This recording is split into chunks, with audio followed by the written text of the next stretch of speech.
Retour à l'actualité nationale, 2 jours après la reprise du dialogue social, l'UNTM, qui fait partie des 5 syndicats qui ont participé à la rencontre, a organisé aujourd'hui une réunion pour informer ses militants des sujets abordés et du calendrier établi. Autre question traitée lors de cette rencontre, la liberté syndicale.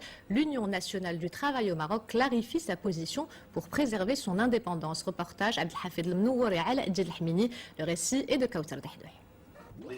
48 heures après la réunion de la Haute Commission de concertation sur le dialogue social, l'Union nationale du travail au Maroc se prépare au prochain round des négociations.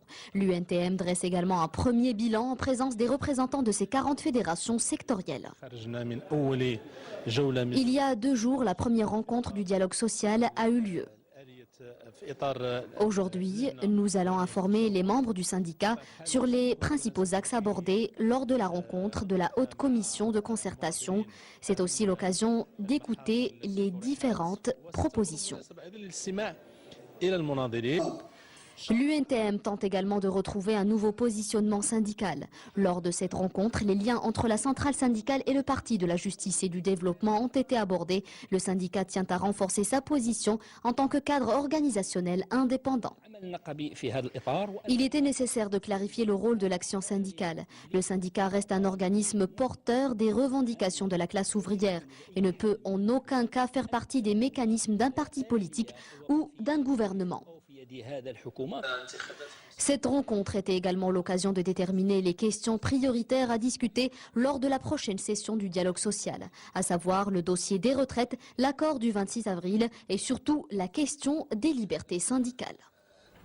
تحسين المناخ الاجتماعي أبرز مرام اتفاقية الشراكة والتعاون التي وقعها هذا الصباح الاتحاد المغربي للشغل مع الاتحاد العام لمقاولات المغرب. الاتفاقية من 4 محاور تتغير تحقيق التنافسية المستدامة. لنستمع بهذا الخصوص للأمين العام للاتحاد المغربي للشغل ميدو مخارق ورئيسة الاتحاد العام لمقاولات المغرب مريم بن صالح شقرون بميكروفون ياسين الكوينتي.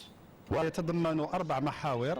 المحور الأول يتعلق بتدبير النزاعات الجماعية بطريقة وبآليات وميكانيزمات سنضعها تكون في مصلحة المقاولة والعاملين بها. المحور الثاني يتعلق بتشجيع الحوار الاجتماعي وتشجيع إبرام الاتفاقيات الجماعية القطاعية. المحور الثالث يتعلق بما سميناه بالملائمة الاجتماعية ويتعلق بالدفع بتطبيق القوانين الاجتماعية وفي مقدمتها مدونة الشغل والقوانين الاجتماعية.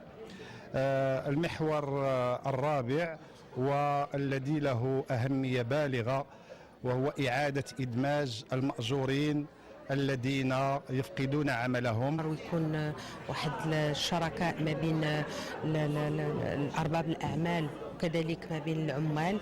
يكون ايغالمون لي مود التيرناتيف ديال الوسطاء ما بين العمال وأرباب الأعمال. إلا كانوا نزاعات ولا كانوا عدد ديال المشاكل اللي يمكننا نتجاوزوا قبل ما يكونوا النزاعات.